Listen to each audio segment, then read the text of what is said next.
and he's not running again. Good evening, Ms. Pérez. How are you doing tonight? I'm doing well, thank you, Cynthia. How about you? I'm here, I'm alive, and it's late, and we're still here hustling. Yeah. So, how have you been? Who are you? Welcome, and how are you? And why are you running? I've been doing really well. A lot of work, block walking a lot, meeting a lot of people. I'm running because I got involved in local politics in 2018 when I was taking my master's public administration classes. I've always been involved in national politics, but not local. And then in 2018, I began going to the mayoral debates and city council debates, and I realized that I had been missing a lot by not being involved in local politics. I saw that there were a lot of unqualified candidates running for office, and I was like, oh my God, I should run for office. I can run for office. I'm qualified. And thereafter, I began meeting people in politics and activists, and a lot of people started telling me to run for office. Complete strangers that I had never met before asked me to run for office, that I could help our community. And then I decided I'm gonna do it. I'm gonna run for office.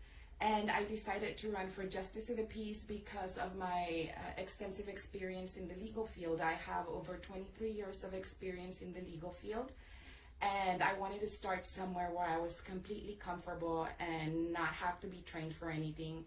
And that's why I decided to run for this office. Also because I saw that there were a lot of things that I could change in that office to make it better for our community, and in a way impact our community in a positive way as well. Okay. What is your platform like, and what do you want to do as a JP? Well, mediation is something that I want to implement in the court. The reason I want to implement that in the court is because a lot of the times mediation is a better choice than having to go through a hearing, because usually when you mediate a case, the plaintiff and defendant are more satisfied with the result because they get to engineer their own settlement agreement, and nobody winds up being guilty or not guilty. So that kind of brings a good mood into our community, not only amongst them, but into our community. Because you know how when you get angry outside of court and something went not your way, you get out and you're angry, and it goes into the community. So that's one of my items in my platform.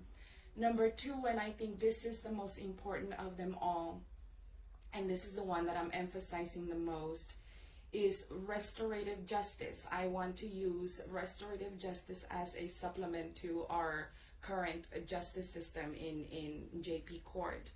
What restorative justice is a justice that we use to improve the community by focusing on restoring the victim of the crime, restoring the community of the crime, repairing the harm, and rehabilitating the offender.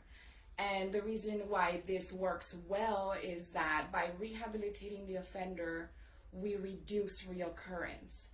And keep in mind that this is the best courts in Texas to use this type of supplemental restorative justice, because the criminal cases that come before this court are Class C misdemeanors. All of these cases result in a fine, or not a fine, maybe another kind of punishment, but not jail at all. None of these cases go to a verdict or ruling of incarceration. So most of the criminal cases that come to this court are the beginning stages of criminal activity. So this is where, as a justice of the peace, we have a huge responsibility to stop them where they're at, to do everything in our power to help them and make certain that they don't commit a higher crime and graduate to a higher court. And I think that's supremely important for our community. It's going to change our ambience in the community. We're going to reduce crime that way. And studies show that it does work and that it does reduce crime. That's really the most important one. I also want to use evidence-based solutions to some of the problems that come before my court. I'm a researcher, so I'm very familiar with researching human behavior, how to, for example, truancy cases. In truancy cases in the past, some of the ways that justices of the peace in Texas were trying to help with those cases is by sending them to boot camps. Well, since 2004, the scientific consensus says that boot camps are bad for our youth. They actually make the problem worse. They don't help. The best way to deal with problematic youth is by intensive counseling and, of course, targeting the root of the cause. That's how you help the community, that's how you help our youth, and that's how you change the city and the county. So basically, you want it not to be a revolving door, right? Like it's just maybe the offense once and that's it. Get some counseling, and Yes. boom, we got it. Yes, we stop it right there before it gets worse, and we do everything in our power to do so. Yes. There are 4 candidates in this election. Why are you better than the other 3? What makes you better than the other 3? Well, I'm the best qualified candidate because of my experience in the legal field. I have over 23 years of experience in the legal field. I am also the only candidate that has a bachelor's degree in psychology, and that's extremely helpful to understand human behavior and the type of problems that will be presented in my court. I also am the only candidate that has a master's degree in public administration, which is a career dedicated to public service.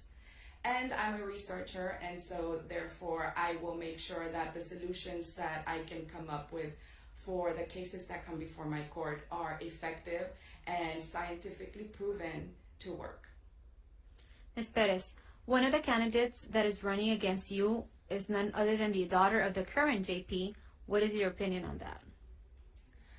I think that she has every right to run for office. I think that all of the candidates in the race have a lot of courage to run for office. This is my first time running for office. I'm not a politician. I've never ever in my life run for office before, and it is nerve-wracking when you have to get interviewed for the first time. It is nerve-wracking when you have to debate for the first time. And so I commend all 3 of them for having the courage to do it. It's not easy work. It's tough.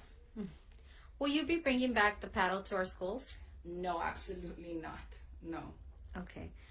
Of the 4 candidates running, you are a legal assistant. Does it help or does it hurt in any way?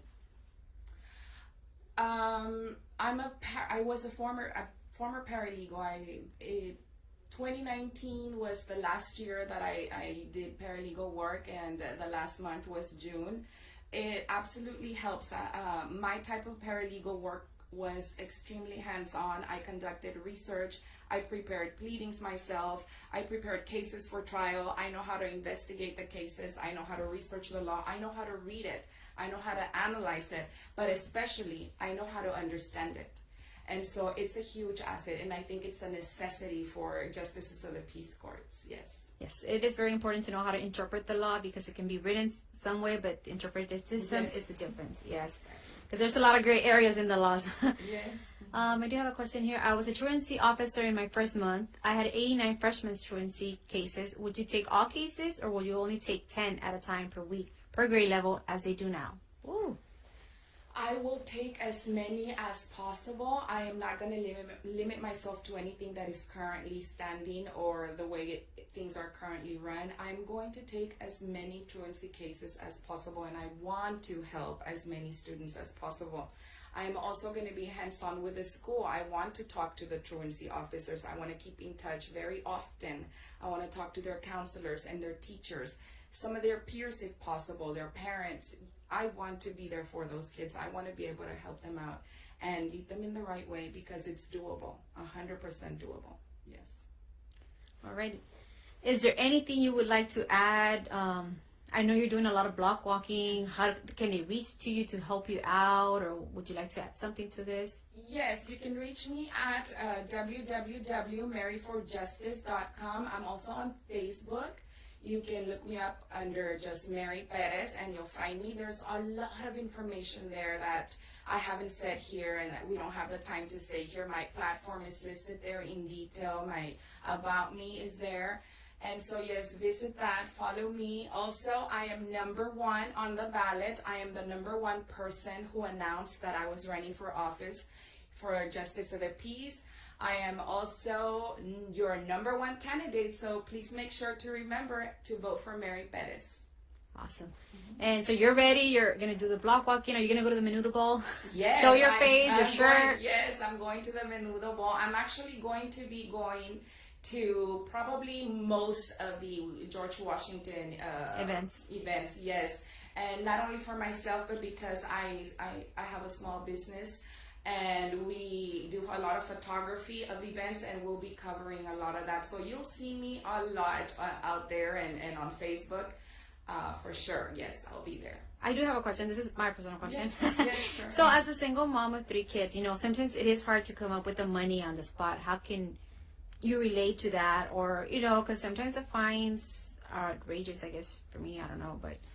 Oh, wow. That is, like I said, I've been block walking a lot, and that is one of that is one of the main concerns, and that is one of the questions they ask me regularly. Some of them have warrants for their arrest because they can't afford to pay their tickets. And so the first thing I tell them is, I hear you. I have tickets, old tickets from like 22 years ago that I'm paying right now at 45. And most of them are non-moving violations. I saw that our local municipal court has an option for dismissal of non-moving violations. You only pay, depending on your reason, right? You only pay a fee to go before the judge, and they may dismiss your case if it's a non-moving violation that's on that list. I will absolutely adopt something like that immediately because I know what a burden it is on people with low income, especially, I mean, we can barely afford to buy bread or milk, and they want us to pay for not being able to afford an insurance or for not being able to afford to fix our tail light. And it's a huge burden, and that grows into more fees because you can't pay it. They can even take your car if you don't have insurance. So yes, I understand the struggle 100%.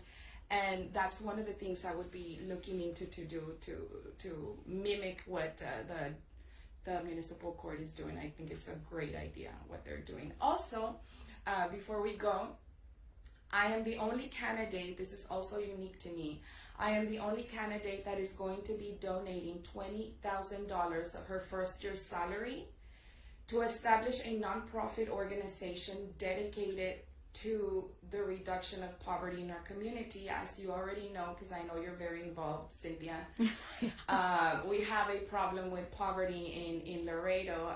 Webb County has about 32% poverty rate, and about 85 to 86,000 residents live below the federal poverty level. And of course, that's not counting the people that still live in poverty, but they're not below the federal poverty level. So it's a huge issue. And that is actually one of the main reasons, from what we hear, that our children are missing school because of poverty. So yes, I think that's another way I'm going to be helping the community. So you're planning to donate $20K Yes, ma'am. to start a campaign, nonprofit organization. Yes, to reduce poverty in our community. Yes. Great, that sounds amazing. Yes. Well, best of luck to you. Thank you so and also much. to Pastor Frank Pomeroy. That's it? Then I guess we're gonna call it a night for tonight. Thank you everybody for watching, tuning in. More than anything, thanks to XL Gaming for providing the show, the studio, the whole technology thingies and stuff like that. Yes, thank you so much, Excel. Yes, and next week, guys, we're already gonna have some interviews as well. They've been posted. If you have any questions, please log them in. That way, when it comes to the show, we have them, and we can be doing those. And then whatever comes up in the screen here and there, Mr. Frank Pomeroy wishes to see you again. Hopefully down in the race. Also, Miss Pérez. Also, we'd like to have you again. I know it's gonna be intense. You're gonna be going through debates as well. Awesome. Thank you Thank for you. the invite. Thank you so much for coming. Take care, guys. Have a good one. Is your appliance broken? Need a reliable technician? Introducing your local appliance repair solution. We have local repair technicians standing by in your city. Is your appliance on its last legs? No problem. We can fix it while saving you money too. With a free service call with repair. So why ask? How about licensed and insured?